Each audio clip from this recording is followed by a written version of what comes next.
وَإِلَىٰ مَدْيَنَ أَخَاهُمْ شُعَيْبًا، اللہ فرماتے ہیں ہم نے مدین کی طرف اسی قوم کے پیغمبر، اخا کا مطلب انہی کے بھائی، یعنی اسی قوم کے ایک فرد شعیب علیہ السلام کو بھیجا. قال یا قوم اعبدوا اللہ، انہوں نے بھی یہی کہا میری قوم کس کی عبادت کرو؟ اللہ کی. ساری قوموں کا ایک ہی ہیڈک، ایک ہی مسئلہ. کچھ وقت کے بعد اس قوم میں کیا آتا ہے؟ شرک. شیطان بھی وہ گناہ کرواتا ہے جس کے بخشش کا چانس ہے ہی نہیں. پھر وہ شرک کی طرف شروع ہو گئے. ما لکم من الہ غیرہ، اللہ کے سوا کوئی پکار کے لائق نہیں ہے. ولا تنقصوا المکیال والمیزان، ناپ تول میں کمی مت کیا کرو. اس قوم کی ایک الگ سے برائی یہ بھی تھی کہ یہ لوگ ناپ تول میں ڈنڈی مارا کرتے تھے. جب پیسے لیتے نا تو پورے درہم اور چاندی کے سکے گن کے لیتے تھے، لیکن ہر ایک نے ترازو کے باٹ جو ہے نا ان میں گڑبڑ کی ہوئی تھی. ترازو کے باٹوں میں کیا تھی؟ گڑبڑ، جس کو آج کل کہتے ہیں نا چونا لگا دیا، کسٹمر کو بیوقوف بنا دیا. تو یہ ان کے تاجروں میں یہ بیماری عام ہو گئی تھی. اس کو کمال سمجھا جاتا تھا. آج بھی بہت سے علاقوں میں 2 نمبری کو کیا سمجھا جاتا ہے؟ کمال. بعض علاقے ایسے ہیں وہاں آپ جائیں، آپ مسافر ہونا، آپ ایڈریس پوچھیں تو غلط ایڈریس بتائیں گے اور اس پہ ہنستے ہیں پھر بعد میں کہ دیکھو ہم نے اس کو بیوقوف بنا دیا، وہ بیچارہ گھومتا رہے گا. بعض علاقے ایسے ہیں آپ وہاں جائیں وہ ان کو اندازہ ہو جاتا ہے آپ کی زبان سے کہ کسی دوسرے علاقے سے آیا یہ. تو ٹیکسی والے کو آپ کہیں کہ میں نے فلاں ہوٹل پہ جانا ہے، فلاں جگہ جانا ہے، تو وہ بہت لمبا چکر گھما کے لے کے جائے گا اور بل بنا دے گا ٹھیک ٹھاک.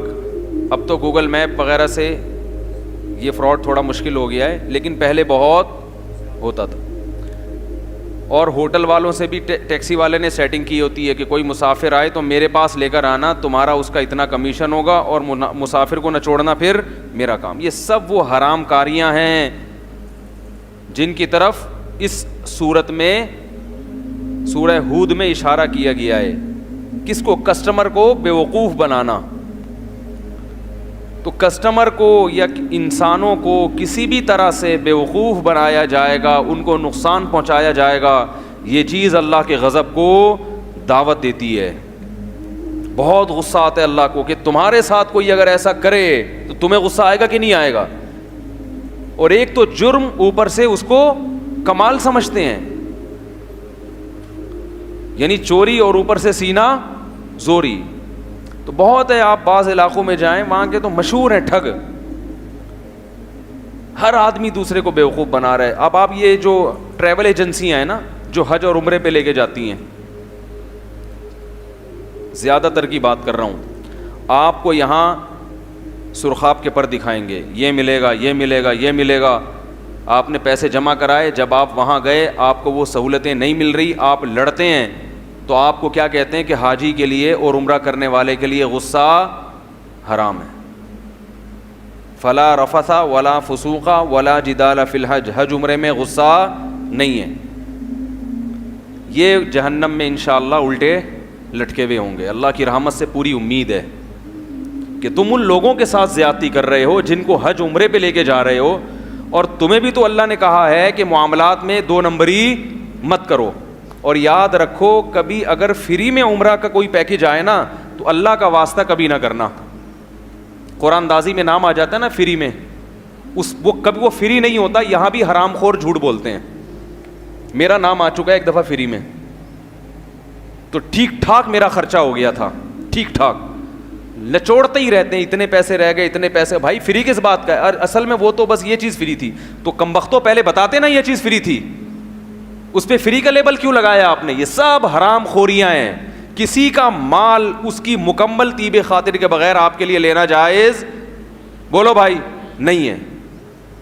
کلیئر بات کیوں نہیں کرتے بھائی؟ بھائی فری کا عمرہ ہے لیکن اتنا خرچہ ہوگا، صرف یہ چیز فری ہے، پہلے بتا دو. یہ بھی گھٹیا طریقہ ہے. 499.99 روپے کی ہے یہ چیز، لکھا ہوتا ہے نا جگہ جگہ. یہ پنکھا 4,999 اشاریہ کے بعد 99 چھوٹا سا ڈالا ہوا ہوگا، کیونکہ 5,000 کا لفظ ایک دم انسان کو کیا لگتا ہے؟ بڑا لگتا ہے نا, تو کہتے ہیں 5,000 سے کم. یہ نفسیات ہے نا, یہ سب گھٹیا طریقے ہیں پیسے کمانے کے. بھائی 4,999.99 کا کیا تک بنتا ہے؟ 5,000 لکھ دو سیدھا سیدھا. یہ سب کیا طریقے ہیں لوگوں کو دکان کی طرف گھسیٹنے کے؟ بولو نا بھائی, گھٹیا طریقے ہیں, غیر اخلاقی طریقے ہیں, ایک نفسیاتی طور پر اس کو متاثر کرنا. رزق دینے والی ذات کس کی ہے؟ اللہ کی. آپ کاروبار کریں استغنا کے